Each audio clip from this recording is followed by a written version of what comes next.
नमस्कार दर्शकों, मैं हूं आपका होस्ट एंड दोस्त आर के शर्मा और आप देख रहे हैं जी टाइम्स न्यूज 24 लाइव। आज के मुख्य समाचार। तो मैं चंद्रशेखर आजाद, आप मुझे जानते हैं, आपके दिलों में मेरे लिए प्यार भी होगा, लेकिन आप भी जानते हैं कि मैं किसी धन्ना सेठ का बेटा नहीं हूँ, मैं किसी नेता मंत्री का बेटा नहीं हूँ।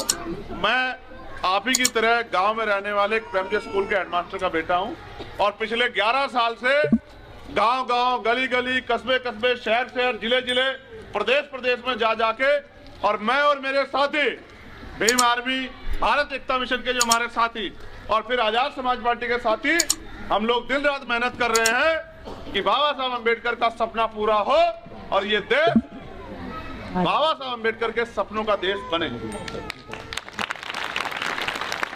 सवाल ये है, वो रोज रोज हमारी बहन बेटियों का अपमान करते हैं, जुल्म ज्यादती करते हैं। मैं कितनी घटना आपको याद दिलाऊं?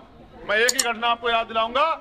जिस दिन मेरी जिंदगी में बहुत बड़ा बदलाव हुआ, जब हाथरस में हमारी एक बच्ची को गंडों ने नोचा और फिर उसकी जीभ तक काट दी, उसकी गर्दन तक तोड़ दी और उसको तमाम तरह के अपमान सहने के लिए मजबूर किया और हॉस्पिटल में उसका इलाज भी नहीं होने दे रहे थे। और मुझे खबर लगी, मैं दौड़ा दौड़ा अलीगढ़ गया, रास्ते में पुलिस ने मुझे रोक लिया, मैंने अपनी गाड़ी छोड़ी और बस में बैठ गया।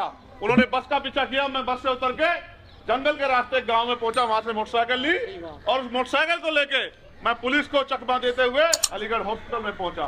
हॉस्पिटल में जाके जब मैंने उस बहन के हालात देखे तो मुझे बहुत तकलीफ हुई और मैंने सरकार से मांग करी कि अगर वास्तविकता में इस बच्ची को बचाना चाहते हो, वास्तविकता में न्याय करना चाहते हो, तो इस बच्ची को अच्छे इलाज के लिए दिल्ली एम्स भेजो। तो सरकार ने एम्स तो नहीं भेजा, सफदरजंग भेज दिया। सफदरजंग में वो बच्ची रही, वहां के डॉक्टर ने इलाज नहीं किया और उस बच्ची की जान चली गई। मैं बाहर बिहार में था, चुनाव चल रहे थे बिहार के, मुझे खबर आई कि भैया ऐसा हो गया है।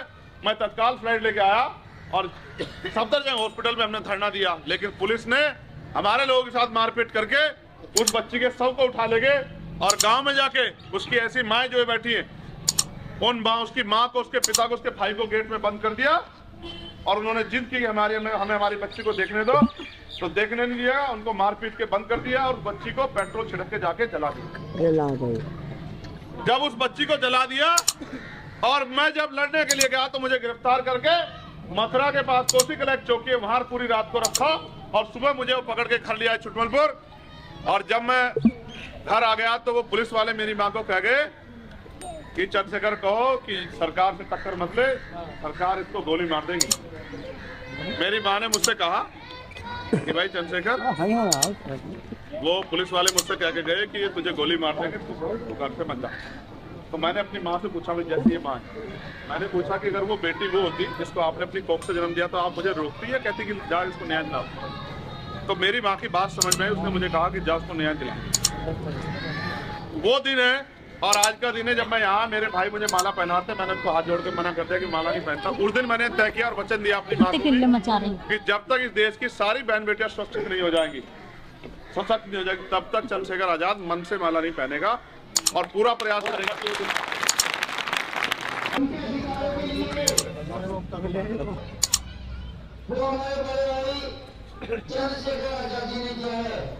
क्या खिलाया था कल इन्हें?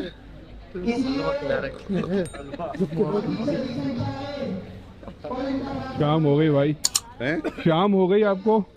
शाम एनर्जी आती कहाँ से है? थोड़ा ये शाम होना, इतनी एनर्जी आती कहाँ से?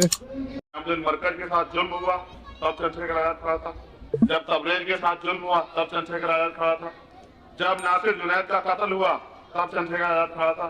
और आज भी जब भी आपकी तरफ किसी ने आग उठा के देखा, आपको सताने का काम किया, आपको डराने का काम किया, तो कभी आपको ऐसा लगा हो कि चंद्रशेखर आजाद पीछे।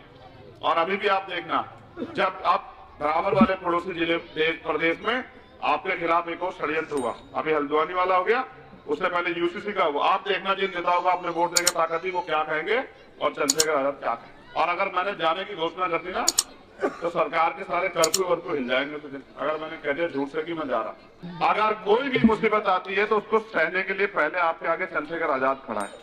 ये बात आपको अपने दिलों में याद रखनी चाहिए, मजबूती से, इस पर घबराना नहीं चाहिए आपको। देखो, मैं बार बार नहीं कहता हूँ, एक ही बार कहता हूँ, मेरा इतिहास पढ़ लेना। अगर छेड़खानी की तो याद रहेगा चंद्रशेखर आज का दिन है और चंद्रशेखर दोनों चीजें, इसलिए कह रहा हूँ पता करवा लेना। अगर एक वोट से जीत गया ना आपका चंद्रशेखर तो जीत गया, शायद मोदी आ जाना इस धरती को उतर के। ये बात याद रखना, समझे नहीं समझे? जितने सूरमाओं सबको उतरवा लेना, मैं तो डरा कर नहीं डरता।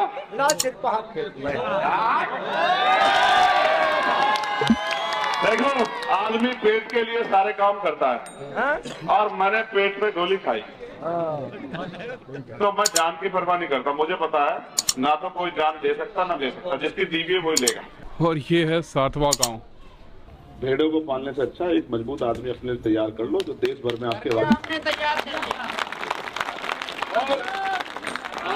मैं जिनको मानता हूं उन्होंने नहीं कहा मुझे किसी को बुरा कहूं, मैं तो सबको अच्छा कहता हूं, लेकिन अच्छे है नहीं।